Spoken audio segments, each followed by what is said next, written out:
Hi, everybody. This is Dr. Leslie Blevins with Enilda Clinic at enildaclinic.com. Go ahead and hit subscribe if you haven't on YouTube.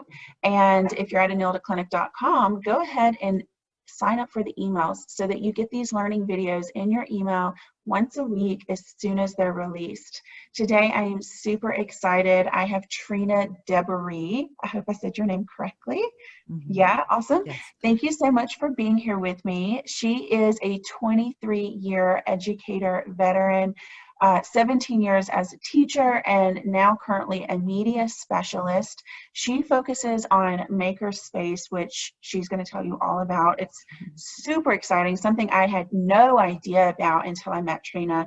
And it essentially focuses on STEM and media and supports children on developing their creativity side. It really supports children who may have behavior difficulties in the classroom or even at home while we're doing a lot of homeschooling this year so that they feel engaged in learning. So if you're a kid or if you're a teacher, if your kids are having any difficulties with that, this is a video you really want to pay attention to. Trina's got a lot of good information for us. Trina, thank you for being here. Thank you for having me. Very excited. Yeah.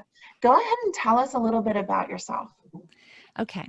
Well, I am a former teacher. I was in the classroom for 17 years teaching mainly second grade, but some years in first grade. And then I was a student support specialist for a little while, which was kind of like on the administrative side. Did a lot with my principal that I had for 20 years. And then he got a promotion. So I left because I couldn't do it without him there. And I became a media specialist at a Title I school. And then I took a little bit of time away from like formal education. And I work on a business that I have, which is Trina Deboree Teaching and Learning. And then I have a podcast myself, One Tired Teacher. And I create materials based around like engagement and creativity and focusing on reading and science and STEM activities with a real focus lately on Makerspace, because I have found that to be such an incredible experience for students.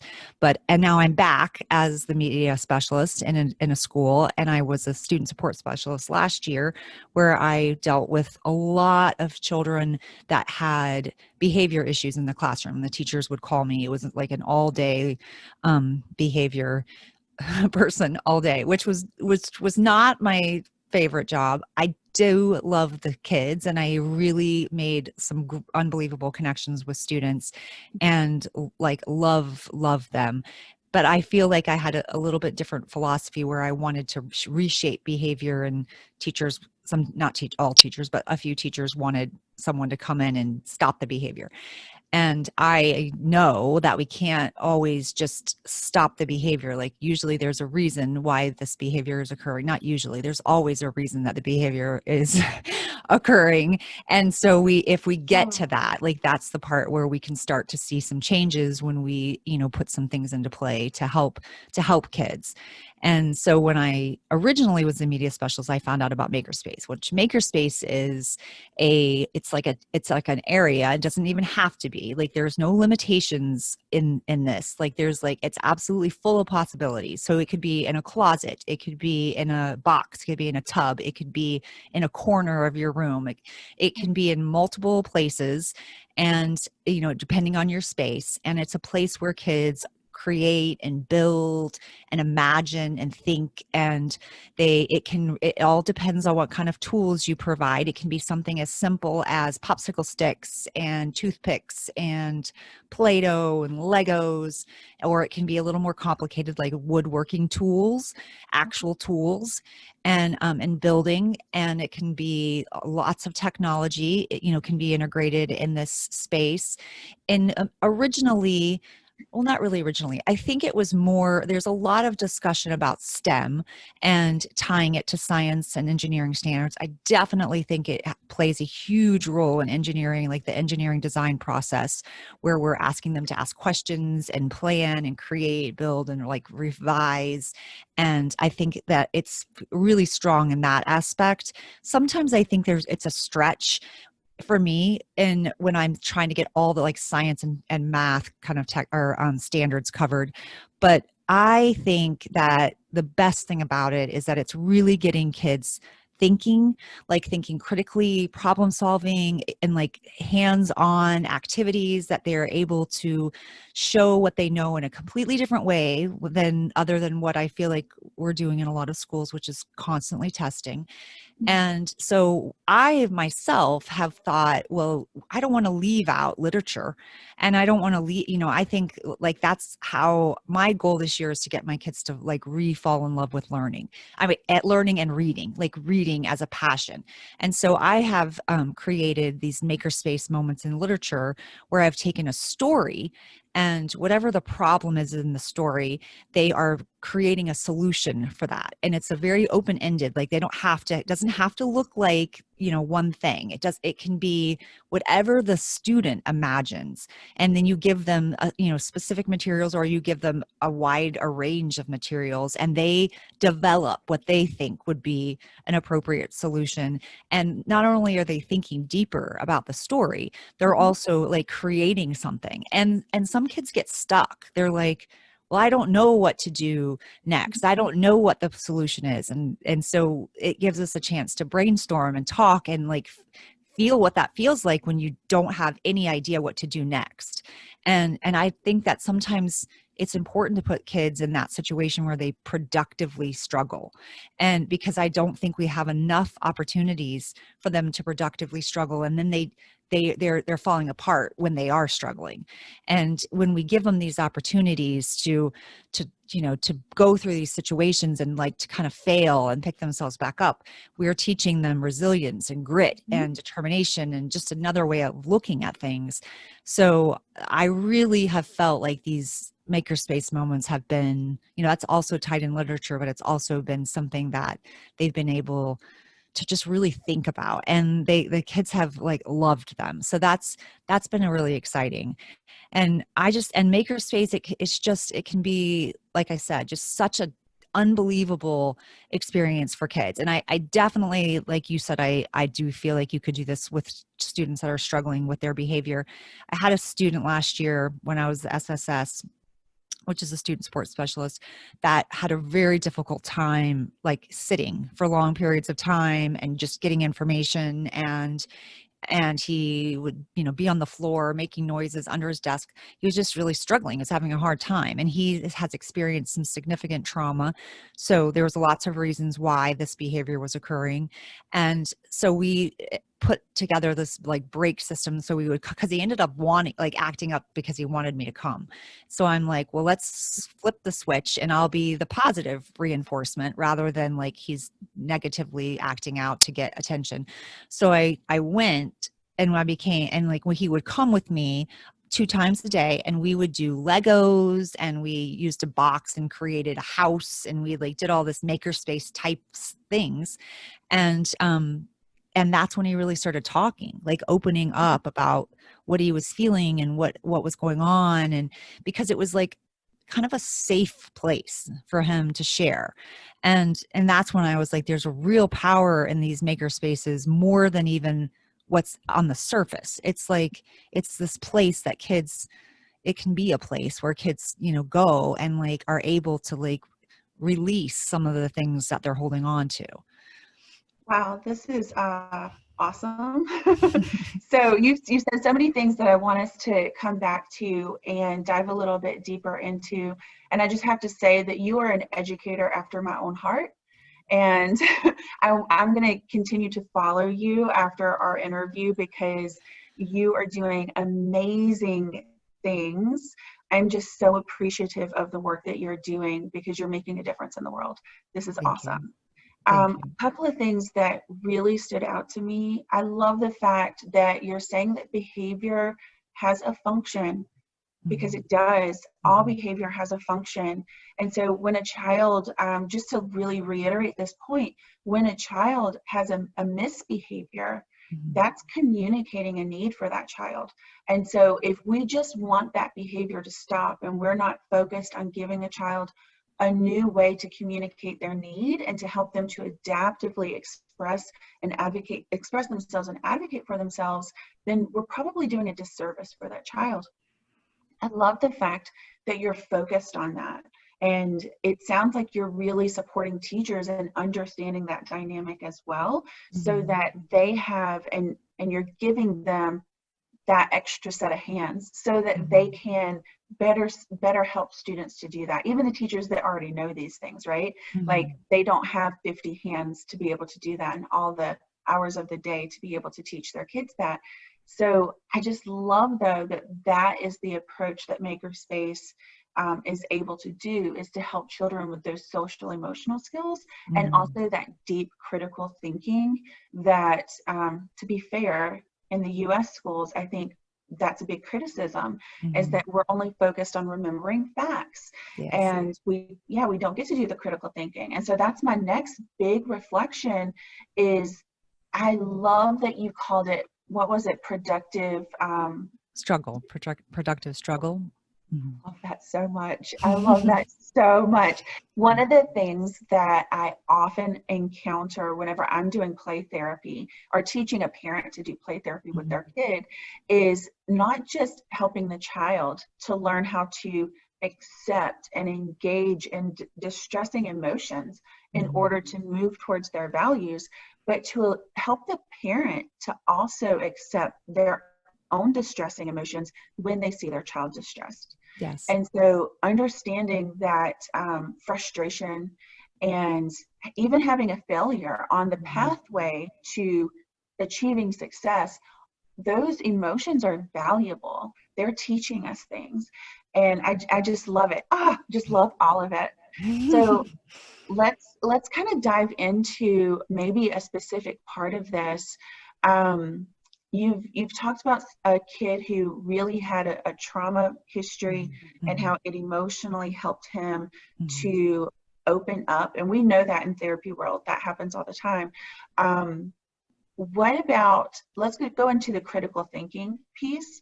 Can you give us a little bit more, like an example of a child who can really build their critical thinking skills with Makerspace materials? Okay.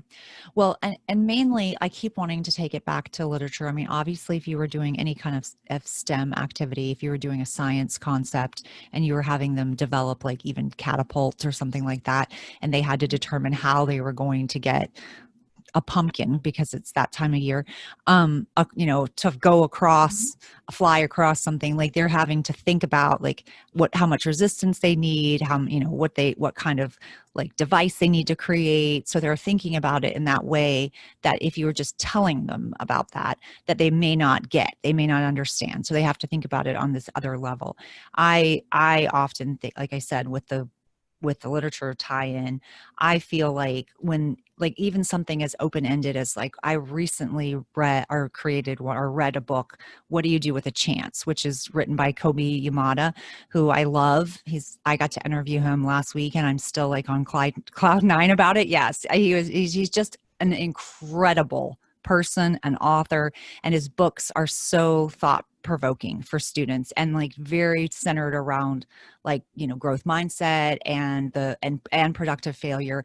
Like it's just so good. So anyway, so he created this book called What Do You Do with a Chance? And in the story, the boy, it never says that his name is a boy. He like keeps getting all these chances that come up, and all of a sudden, and like he keeps letting them go. And one time he decides he's going to, hold on to one and going to see what happens. And it's a problem. It becomes like a problem. He has like a failure, and he lets go. And he's like, I'm not going to do that again. I'm not going to take that chance again. And so then he like lets all these chances go by because he doesn't want to feel that feeling. That happens with a lot of students. They don't want to feel that, have a repeated, problem occur, or feel like they're taking this chance and then they feel like they failed. And then all of us, he decides he's going to try again. So he like holds on to this chance, and it's this amazing opportunity like occurs because of it. And it's like, becomes something that he never imagined. And so asking the students, like, what was the boy's problem? And it's that, he couldn't hold on to that chance or whatever they think. Like that's the other part that I like about it, because they have to think about parts of the story, and they have to think like, what was his actual problem? Was it that he didn't, recognize the chance, or that he was afraid, or that he was scared, or whatever?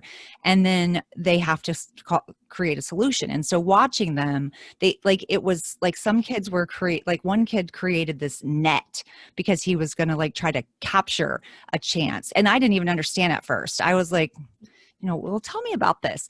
And he's like, well, he has to be able to capture the chance, Miss Deboree. And I'm like, oh, how is he going to do that? And he's like, with this net. So he had like taken these popsicle sticks and put them together, and he was like figuring out how he was going to make these pipe cleaners like a net kind of thing. So you have to that's all takes that kind of thinking, where you have to think about how it's going to go together and what it's going to do. And then another student was like on the same line of capturing, and he took a box, and he was like he had this string on it, almost like a trap. So like he pulled it and the trap came down, so he was going to catch the chance. And just watching them like think through these things without giving them any like a lot of structure, like basically giving them the challenge and then leaving it open-ended and giving them materials to choose from, and then letting them do it. And was really powerful to see how so many children approached it in such a different way. And like that, and the original problem they thought that was there, or, it changed between student from student, and just having to watch how they are going to take basically a limited amount of materials and determine like, and make it, you know what I mean? Like build something that they are like, well, how am I going to make a net when I don't actually have mesh, or I don't have wire, or I don't, you know what I mean? And to watch them have to solve those kinds of problems is just giving them the opportunity to like really work through things that do exist. Like sometimes we have a constraint. We don't have all the things that we need, or we may have a time constraint on it. You might even say you have to do this within like 20 minutes, and you've given them a constraint, just like an engineer and scientist would have time constraints. They also have constraints, or like there have been ones that we've done where they had to create a slide into a pool. So we were talking about force and motion, and they actually had to get the little figurine into the pool. And so they had to decide what to do from that. Like if they just made a slide and they didn't make like a ladder up to it, or they didn't make something that got them up there, they couldn't actually use the slide. So it's just a different way for them to like really have to think through things rather than just following step-by-step directions. Yeah. Yeah, I love that. And I love how it does tie back to the book, back to the literature, Mm-hmm. understanding, like creating that imagery. So that visual spatial skill of Mm-hmm. imagining that story and making it concrete with the materials, but then also building your fluid reasoning, where you're constructing different solutions and seeing how they might work. Mm-hmm. I love all of that. And actually, as you were telling me how the story went, in my mind, I was sitting there saying like, oh, I feel like this actually applies to part of my life. And I'm Me already too. such a deep story, like about myself and how I need to maybe like improve a Yeah, little how to bit because grab I'm onto like, those chances and not let them go. Yes, I know. That's how I felt too. That's yeah, why his books like really speak to me, because I'm like, this is not really for children. This is for me. yeah, that totally. I'm gonna link the author that you mentioned and his books in the show notes along with your materials, and I'm definitely going to check those out because I Yeah. just had a huge insight in my life.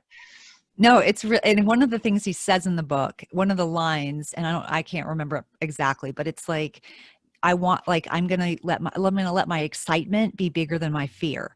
And so when I met him, I was so nervous, and I'm like, I have a podcast. I interview people all the time. Why am I so nervous? But that's because I was like a fan. Like I felt like I was like, ah, and I told him, I'm like, I'm just going to let my excitement be bigger than my fear.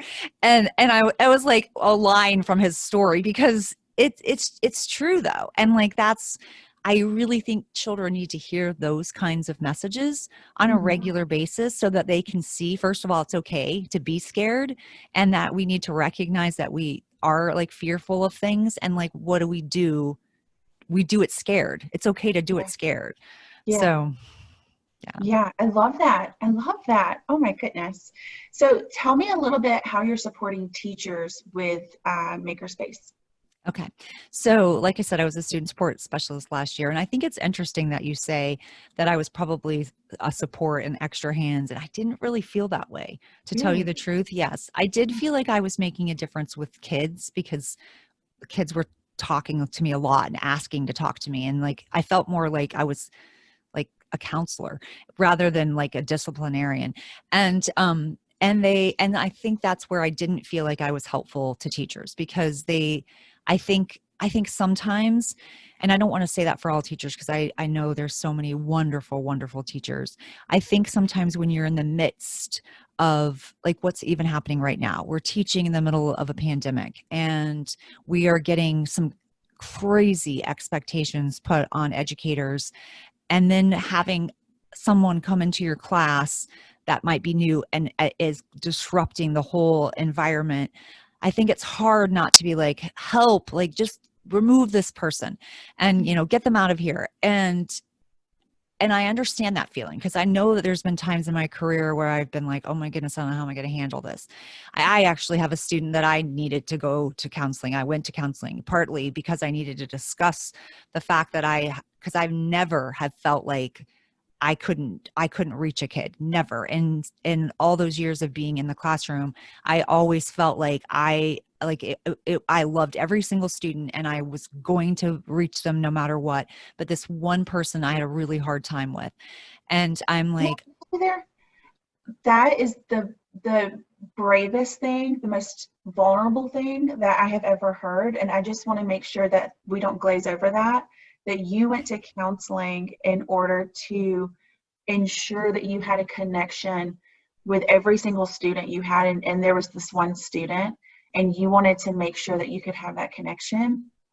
That just that right there was such a blessing to me, not because I'm a therapist, but mm, just hearing you say that as an educator, I love it. I just want teachers to know that that kind of support is available because teaching is hard. And what you teaching's just hard. said, I'm trained as a school psychologist. I've been in the situation walking into a teacher's classroom. You're there to support a child or support a teacher, and you get that strong impression that the teacher just wants you to remove the child from the Yeah. room. Mhm. And it's because the teacher feels overwhelmed and they have 50 other things they need to be doing in that moment. And so I just love the fact that you one took that ownership, but two understood that there was personal growth that would allow you to make, whatever it was, space in your heart or whatever it was. That was amazing. Thank you for sharing that. Well, thank you for saying that because I I don't look at that situation or that year as as a win. I'm really hard on myself about things like that because I felt like I let him down, like I didn't give him everything that he needed. And that was a long time ago. Like the fact that I'm still, but I never wanted that to happen again. And I wanted to do better than that. And I was so happy to find out that because he moved schools. And then I'm at the school that he actually went to at now. And I met some teachers that had him after I did that ended up loving him. And I was like, oh, I was so thankful. I was like, I'm so glad that there were people in his path that saw all the good things in him. And so that was good. But I don't look at that as like, it was difficult. I got frustrated easily. And I think about that and I think about how teachers feel because I try to always remember what it feels like to be in the classroom and to be like, oh my goodness, I got to do this. I got to make sure I'm on this part of the roadmap. I got to make sure I'm doing this and this and this. I have evaluation and whatever. And then I've got somebody rolling around on the ground. It's like, it is really hard. Like it's really hard. But at the same time, seeing it from a totally different perspective, seeing it from the child's perspective, I'm like, whoa. I mean, like clip charts. Like I watched my students last year, they were devastated by those and they felt so like upset and like not good enough and very and definitely when teachers wanted them to leave, like a lot of kids or sometimes kids, one of their main reasons for behaving the way they're behaving is because they don't feel like they belong. And then it's reinforced when we ask them to leave our classrooms, or we demand that they leave our classrooms, or we want them to be pulled out of our classrooms. My And anecdotal observation to mhm, that is the clip charts happen in elementary school. I mhm, taught in middle school, and the children who have that experience of being asked to leave the classroom, it's devastating in elementary school. In middle school, they're numb to it. yeah, Whenever they want to break, mhm, they just leave the classroom. It doesn't yeah, mean anything to be suspended in middle school for those children. And yeah. that to me is heartbreaking. No, That's I not agree. what we want to train our children to do. It's not. Well, and I don't know, maybe for a first time offender, like maybe they would learn a lesson from that. But on the other hand, I go, really? I don't know. Like I mean, I didn't see it work ever. Like I never saw one time. It was like repeated people. And I'm like, we're just going to keep suspending them. This is not working. Like this is not changing their behavior. They're still continuing to come back and do the exact same behavior. Mhm. And so that kind of doesn't make sense to me in the first place. I feel like there has to be another way.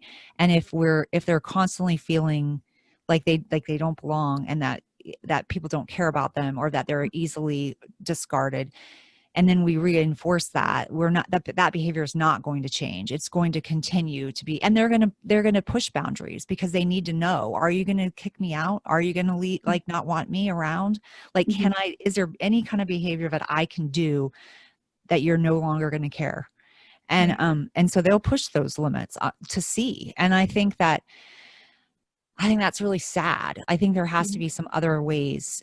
So one of the things that I'm thinking, and I'm new in the media center at this school. I mean, I've done the job before, but at this school, so I've started my makerspace. And one of the things, because when I left the other position, they're like, they're like people on like our IST team or whatever. They're like, well, you're still going to talk to kids, right? I'm like, of course I'm going to talk to kids, but they still wanted me to check in with some of those frequent people, which actually our whole thing has changed with redistricting. So a lot of those kids aren't there, but I'm like, yes, I'm going to. And that's one of the reasons I wanted to create this makerspace, because I wanted them to have a place to go themselves, not when they got kicked out, but when they felt like they needed a break. And some people are like, well, they're just going to be playing. First of all, like I get almost offended when teachers or parents or people think that play is bad. I'm Mhm. like, kids need to, that's how they are getting, they're working through their emotions. Like that's their ability to understand life and put themselves in situations. And I'm like, so I don't think that there's not a value in play. I think there's a huge value, and Right. we've lost it. We've actually lost that. Like we've taken that away from kids. For sure. We don't have dramatic play in kindergarten anymore. We don't have kitchens and things like that. And I think that's upsetting, because I like, how are they going to work through some of those things if they don't actually have an opportunity to safely play them out? So I think that's a mistake. So I'm like, okay, so they do come to the makerspace and they play with Legos. I can still sit down with them and have a conversation. There's definitely some value in that. So that's kind of what I'm thinking for that. I mean, with the COVID restrictions, like the whole shared material thing, like that's been a little bit more difficult. So I haven't gotten it up and running the way that I want to yet being the, the important word. Like that is my plan to do, because I think it's important. And I think it's an important to have a safe space that kids want to be in. And Mhm. I have accomplished that goal of them wanting to be there, because they cry when they can't come.